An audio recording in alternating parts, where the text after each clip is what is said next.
Hello, everyone, and this is Lord Zath bringing you another episode of Zath's Replay Theater. This is number 21, if I remember correctly. 21. I mean, that's just blows my mind. It's only been, what, 3 weeks where I'm in at the start of recording week three's replays, and 21 already. That's amazing. Anyway, we have Dear Mr. Frodo 1 again. We've seen him before. And this time, he's showcasing the Leberecht Maass, which is a Tier 7 German destroyer. Actually, quite beautiful. Although, personally, I don't like the Halloween camo on it, but, you know, whatever. I think the German destroyers look really, really pretty in the more blue tones. But, hey, you know, he's probably doing this for bonuses and not so much anything else. And I can understand that.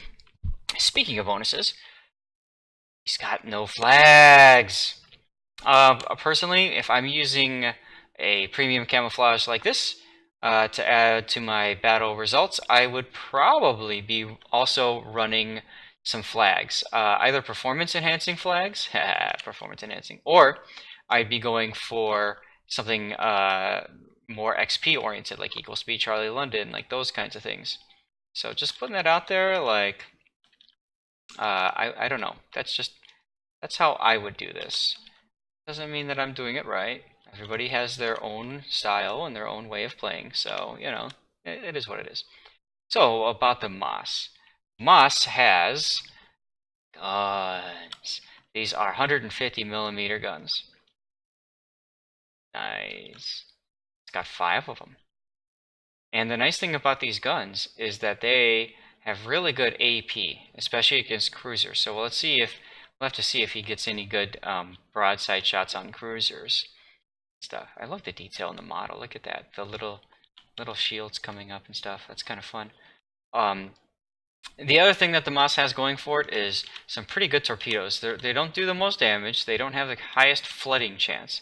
But what they do have is the ability to fire quite rapidly, right?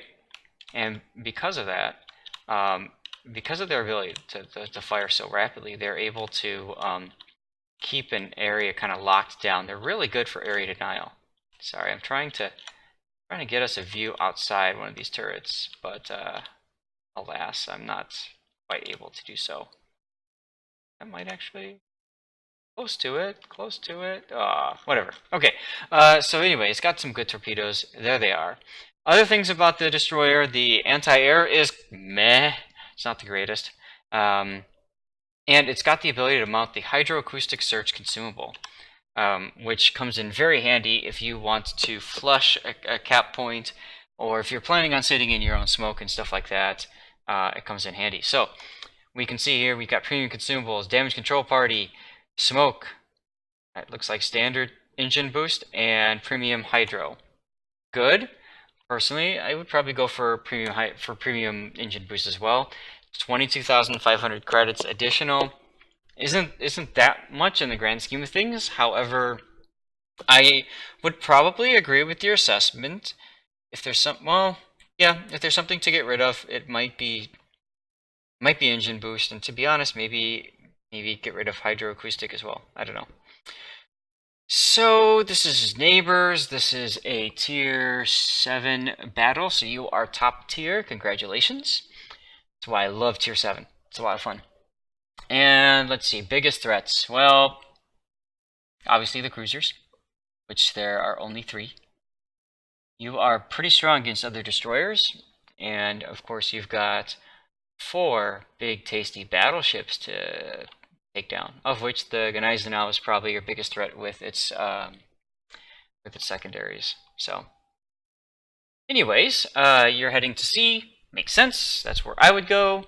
And while we're doing this, flags that would be useful. Flood chance flag, very useful on a German destroyer. The chances of fire are very good too, the ones that add fire chance. The consumables one, you've got 4 consumables down there, so November Foxtrot, I think that's the one, that does 5% to consumable reload, very useful as well. The The 5% to your maximum speed, Sierra Mike, very useful. So those are the ones I'd be running. Now, watch what he's doing here. This is actually pretty smart. He's going into the island. He's what's called diving in, right? Trying to get to the island as quickly as possible. Now, as soon as he gets in there, he's going to hopefully pop his hydroacoustic search.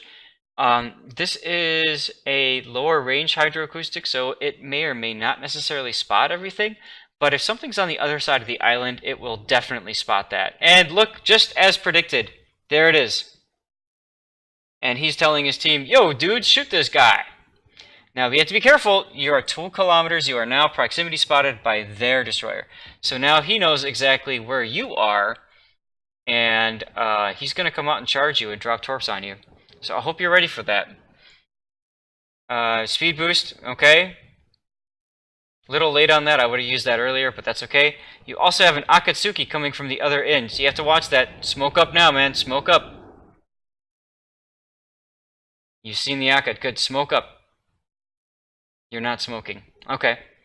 Once again, you're reversing into his shared acquisition range. You're lucky. He dumped his torpedoes early, thinking you were going to keep backing up. And your team is going to secure the kill probably. Oh, no, you got it. Nice job.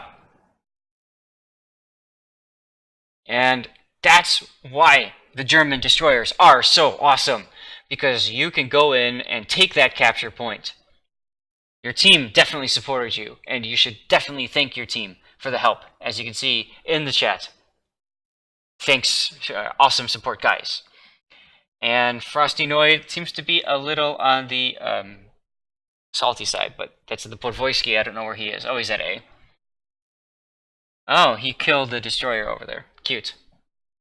Anyway, I would be sitting in the smoke right now. There's no reason to jump out, even, well, it's 10 seconds left, so yeah. Control click those fighters. You need to get them out of your sky. They are spotting you now. And maybe smoke up. Maybe. The reason I say maybe is because there's not too much out there to threaten you. And I can't remember if your torpedoes are 8 or 8.5 kilometer. Either way, that New Mexico is definitely getting close to within range, and you recognize that, and you're going to go in. Not bad. It's a tad on the aggressive side, which I actually kind of like. If you're looking at the mini-map, there's really nothing to stop you except for that Furutaka, also known as the fruitcake. I like to call it the fruitcake. It's more fun that way. Smoke up and hit AP. Right now. Smoke. Good. AP. AP. Good. Watch this, folks. Good shots. Just RNG says no. And he's sitting there. He's choosing to sit there and take more shots. That's awesome. Keep pulling forward at a quarter.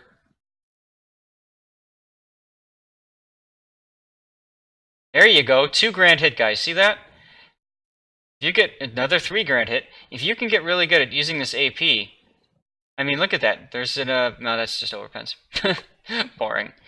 Now, here's the problem. You got spotted, and when you got spotted, that New Mexico immediately turned because he knew what's coming. So I think you were a little bit slow on your smoke there and recognizing the need to smoke. Look at that. See, this is what's so powerful about these German destroyers that a lot of people just forget about.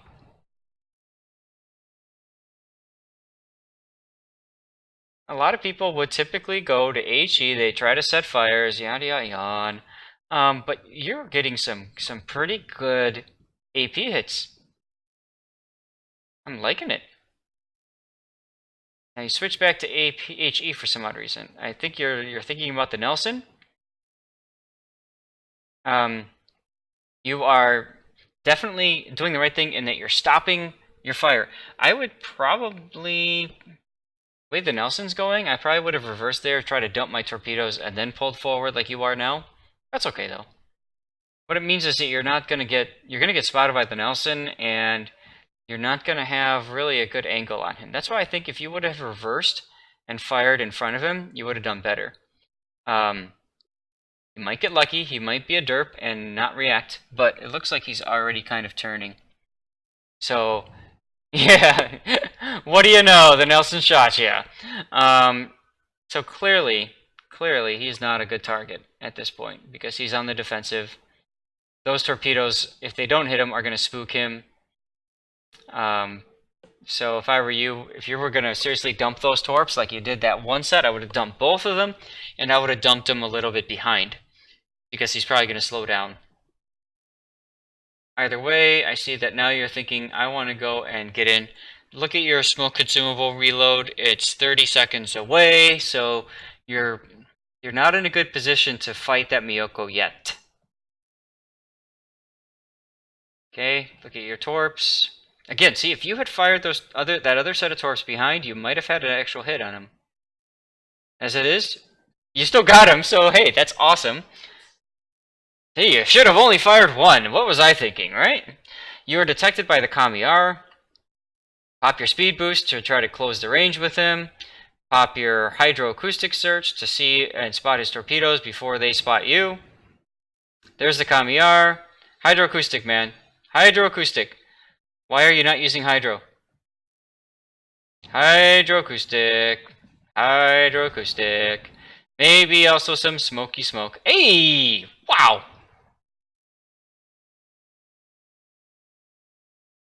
That's awesome. Smoke!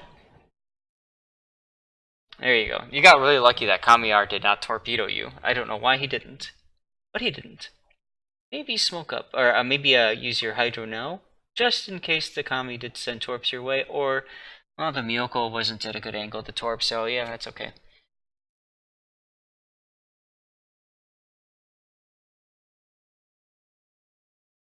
I mean, you did the right thing in that you recognized the need to stop and to smoke because you were clearly within range. I don't like your idea of leaving the smoke right now. That being said, you did okay. You didn't get spotted, so hey, cool. Kami-R's on the other side of the island. I'd be telling my team to shoot that guy because a lot of my destroyers typically, or sorry, a lot of teammate battleships typically don't, for some odd reason, react to destroyers with the speed that they should. And you can see there the King George got punished because he didn't react as quickly as he should.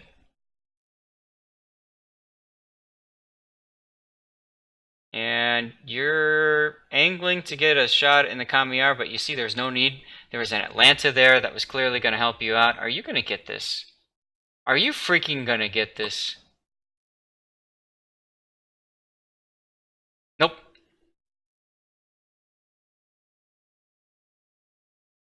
Oh well.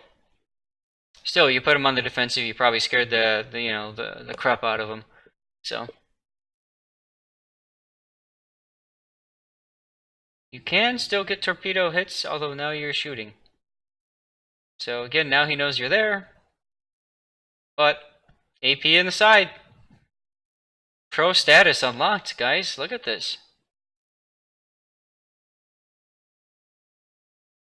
And York. Now, changing to the York, I don't think was a good idea. You got one salvo on him and that's it. So you wasted some time going back and forth between ships. Just putting that out there. But, I mean, for the most part, this is probably going to be a win, right? I know I haven't done my characteristic pause and look at the minimap. I don't think I really needed to.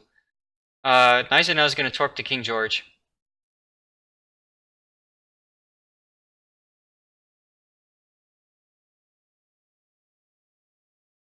But hopefully the Atlanta will get him. Oh, hey! King George got him. In before the torp! Let's take a look. Did he? Where is it?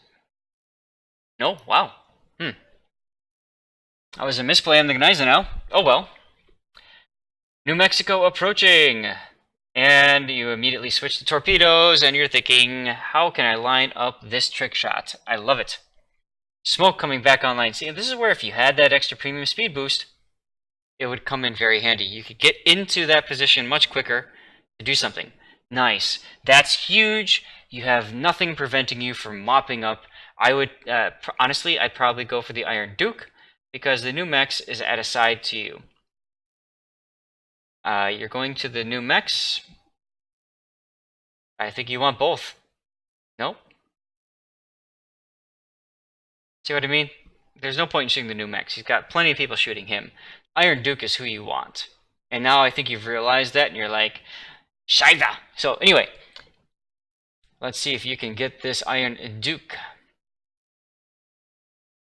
Probably a replay bug. You probably had him selected. And looks like you might just get the torpedo on the new mechs after all. And using your guns. Why not? 3 shatters. Oh well, maybe a little bit low. Yay, you got the kill!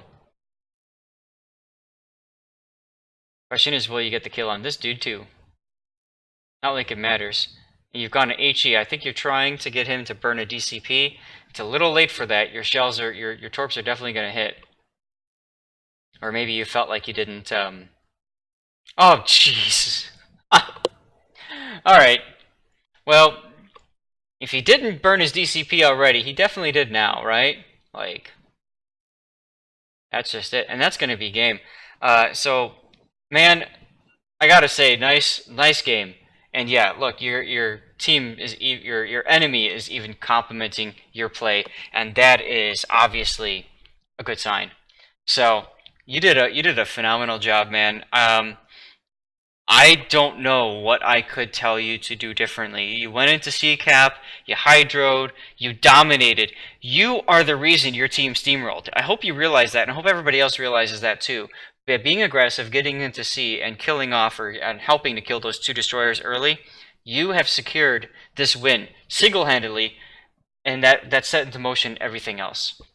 And here's the result. So we're going to play this, we're going to watch it, and I'm going to say, once again, thank you, everybody, for watching. Thank you for sharing this replay, Fishrock, and by all means, please, send me more. This is a lot of fun, and it's great watching players do their thing. So, that being said, I have a feeling Kraken's coming up, but we'll see. Will you get it? Nope, denied. Oh well. Once again, thanks guys. Have a great rest of your day.